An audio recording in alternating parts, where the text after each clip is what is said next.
हरे कृष्णा। आज हम बात करने वाले हैं कुंभ राशि साप्ताहिक राशिफल अर्थात जो है हमारे ठीक 12 मार्च से लेकर और 18 मार्च 2025 यानी कि ये 7 दिन हमारे कुंभ राशि के दर्शकों के लिए कैसे रहने वाले हैं। और जब भी कोई 7 दिन इंपॉर्टेंट होते हैं, खास होते हैं, तो हमेशा ही हम आप लोगों के लिए प्रोग्राम लेकर आते हैं। नमस्कार, मैं ज्योतिष आचार्य शिवराज शास्त्री आप लोगों का हार्दिक स्वागत कर रहा हूँ। ये प्रोग्राम आपके लगन पर आधारित है, आपकी चंद्र राशि पर आधारित है। मैं जो भी आपको साप्ताहिक राशिफल देता हूँ, जिस भाव में आपके चंद्रदेव गोचर करते हैं, जिस भाव में चंद्रदेव रहते हैं, उस भाव के अकॉर्डिंग ही हम आपको बताने का प्रयास करते हैं। तो देखिए चंद्रदेव आपके कौन कौन से भाव पर रहेंगे। 12 मार्च से लेकर और 18 मार्च आपके सप्तम भाव पर, अष्टम भाव पर और आपके नवम भाव पर इन भाव में चंद्रदेव का गोचर होगा। अर्थात सूर्यदेव भगवान की राशि में, मित्र राशि के अंतर्गत, उसी के साथ ही साथ कन्या राशि में, अपने पुत्र की राशि में चंद्रदेव गोचर करेंगे और उसी के साथ ही साथ शुक्र की राशि अर्थात तुला राशि में चंद्रदेव गोचर करेंगे। तो ये चंद्रदेव की स्थिति देखी जाएगी इन 7 दिनों में। तो चलिए प्रोग्राम को प्रारंभ करते हैं और समझने का प्रयास करते हैं। सबसे पहला प्रभाव आपके सप्तम भाव पर। सप्तम भाव पर चंद्रदेव रहने के कारण इस हफ्ता पत्नी के साथ में कुछ आपकी अनबन होने की संभावना रहेगी, किंतु पत्नी की ओर से काफी हेल्प भी प्राप्त होगी आपको। पत्नी पक्ष से आपको हेल्प भी प्राप्त होगी और साथ ही साथ में थोड़ा बहुत मतभेद होने की भी संभावना है। लेकिन खासकर अगर कहा जाए तो प्रॉब्लम समस्या यहाँ पर ज्यादा नहीं रहेगी। पत्नी के साथ में पत्नी का आपको सहयोग जो है वह सहयोग पूर्ण तरीके से आपको प्राप्त होता हुआ नजर आएगा। पत्नी आपके कार्य में इस हफ्ता काम बटाती हुई नजर आएगी, ये प्रभाव देखने को मिलेगा। उसी के साथ ही साथ में आपके सप्तम भाव पर यहाँ पर कुछ अपने खान पान पर खासकर दिन ध्यान रखें, यानी कि 12 तारीख और 13 तारीख इस बीच में कोई चीज ऐसी ना खाएं जिससे आपको शारीरिक कष्ट परेशानी का सामना करना पड़े। सप्तम भाव हमारा व्यवसाय क्षेत्र होता है, इसलिए हमारे व्यवसाय में जो आपका किसी भी प्रकार का कैसा भी व्यवसाय है, तो उस व्यवसाय में आपको सफलता मिलती हुई नजर आएगी। वह व्यवसाय आपका उत्तम, बेहतर, अच्छा चलता हुआ नजर आएगा।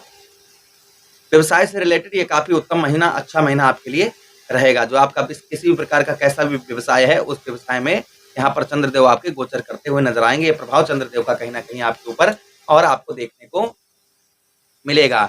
अच्छा, उसी के साथ ही साथ आगे बढ़ते हैं प्रोग्राम में। आगे हम बात करते हैं चंद्रदेव की लगन भाव पर दृष्टि पड़ने की वजह से, यहाँ पर शनि और चंद्र की आपस में दृष्टि मिलने की वजह से कुछ मानसिक तनाव में भी आपका माहौल, ये खासकर 12 तारीख और 13 तारीख कुछ तनावपूर्ण भी रह सकते हैं, किंतु यश की प्राप्ति होती हुई नजर आएगी। जो यश है वह यश जो है आपको प्राप्त होता हुआ नजर आएगा।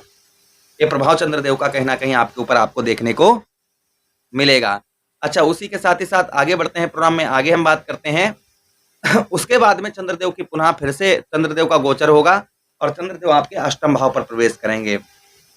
अष्टम भाव में प्रवेश करने के कारण इस हफ्ते शुरुआती पक्ष में कुछ अगर आपको कुछ शारीरिक कष्ट परेशानी या जुकाम, सर्दी, फीवर, तो ये 2 ही 3 दिन में आपका ठीक भी हो जाएगा। ये भी आप निश्चिंत रहिएगा इस चीज से। उसमें भी आपको पूर्ण तरीके से राहत मिलती हुई नजर आएगी। अगर कुछ स्वास्थ्य आपका गड़बड़ होता है तो यहाँ पर चंद्रदेव अष्टम भाव में जाएंगे तो उस चीज का सुधार भी करते हुए नजर आएंगे। जो प्रॉब्लम समस्या थोड़ी शनि और चंद्र के कारण जो देखने को मिल सकती है सप्ताह, वह कहीं ना कहीं चंद्रदेव जब आपके अष्टम भाव पर प्रवेश करेंगे तो उसमें आपके सुधार होता हुआ नजर आएगा। ये प्रभाव कहीं ना कहीं और आपके ऊपर आपको देखने को चंद्रदेव का मिलेगा। अच्छा, इस हफ्ते कुछ आपको जो है फॉरेन से अगर आप हैं या फॉरेन ट्रेवलिंग करना चाह रहे थे, तो इस हफ्ता संभावना बन सकती है कि फॉरेन वगैरह में आप जो है ट्रेवल कर पाएँ, या आपका वीजा वगैरह पास हो जाए, या फिर आप विदेश में ही इस समय पर रहते हैं तो काफी अच्छी खबर आपको प्राप्त हो सकती है इस हफ्ता। इस हफ्ते कोई जो है गुड न्यूज आपको प्राप्त हो सकती है। ये संभावना कहीं ना कहीं हमारे कुंभ राशि के दर्शकों के ऊपर देखने को मिलेगी। अच्छा, उसी के साथ ही साथ आगे बढ़ते हैं प्रोग्राम में। आगे हम बात करते हैं आपके अष्टम भाव पर। यहाँ पर अष्टम भाव में होने के कारण कुछ जो चिंताएं आपको बहुत दिनों से घेरी हुई थी, वह चिंताओं से मुक्ति पाते हुए नजर आएंगे। भाई, अष्टम भाव से चंद्रदेव आपके 1 2 3 4 5 6 7 एक दृष्टि डालेंगे, वहां आपके धन भाव पर दृष्टि पड़ेगी चंद्रदेव की। अब देखिए, कुटुंब का भाव हमारे दूसरा भाव है, साथ ही साथ दूसरा भाव हमारा जो है धन का है। धन के बाद में हमारा जो है द्वितीय भाव ही हमारे भोजन का है। तो द्वितीय भाव पर चंद्रदेव की दृष्टि पड़ने की वजह से कुछ यहाँ पर आपको परिवार से हेल्प प्राप्त होती हुई नजर आएगी। इस सप्ताह आपको परिवार से आपको हेल्प प्राप्त हो सकती है। जो परिवार के लोगों का अभी तक आपको सपोर्ट नहीं प्राप्त हो रहा था, तो संभवतः ही आपको इस हफ्ता जो है परिवार का सपोर्ट जो है वह प्राप्त होता हुआ नज़र आएगा।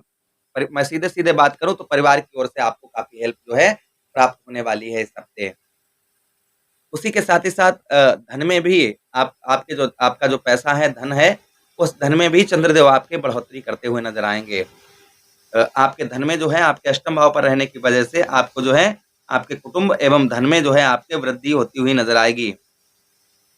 किंतु परिवार से रिलेटेड परिवार के मतलब आप अपने परिवार से रिलेटेड कुछ इस हफ्ता जो है आपकी भाग-दौड़ ज़्यादा देखी जाएगी। जो भाग-दौड़ है, वह आपकी भाग-दौड़ ज़्यादा आपको देखने को मिलेगी। ये चंद्रदेव का प्रभाव कहीं न कहीं और आपके ऊपर आपको देखने को मिलेगा। अच्छा उसके साथ ही साथ चंद्रदेव आपके ठीक जो है आपके नवम भाव पर अर्थात आपके भाग्य स्थान पर गोचर करेंगे जिसके कारण आपको भाग्य का इस हफ्ता का जो एंड होगा ना उस एंड में आपको भाग्य का साथ बेहतरीन उत्तम अच्छा प्राप्त होगा। इस हफ्ते आपके बहुत सारे कार्य भी सिद्ध होते हुए नज़र आएँगे। यश की यहाँ पर थोड़ी कमी देखी जाएगी। इस हफ्ता थोड़ा बहुत आपका वाद-विवाद किसी से हो सकता है इसलिए किसी से लड़ाई-झगड़ा ना करें, इस चीज़ का ध्यान रखें। भाई-बहनों से आपको कुछ परेशानी का सामना इस हफ्ता करना पड़ेगा, किंतु मनोबल में जो आपका मनोबल है, वह मनोबल आपका जो है वह बढ़ता हुआ नज़र आएगा। आपका जो क्योंकि आपके ठीक सप्तम भाव से 1, 2, 3, 4, 5, 6, 7 अपने मित्र की राशि अर्थात मंगल की राशि पर इनकी दृष्टि पड़ेगी तो आपके जो है साहस और पराक्रम आपका यह बढ़ चढ़कर देखा जाएगा, यह आपका बढ़ चढ़कर रहेगा। तो प्रभु से कामना करते हैं कि ये हफ्ता आपका पूरा उत्तम जाए, अच्छा जाए। इसी के साथ आप लोगों से विदा चाहते हैं, किसी अन्य प्रोग्राम में पुनः भेंट करेंगे। आदेश दीजिएगा। हरे कृष्णा।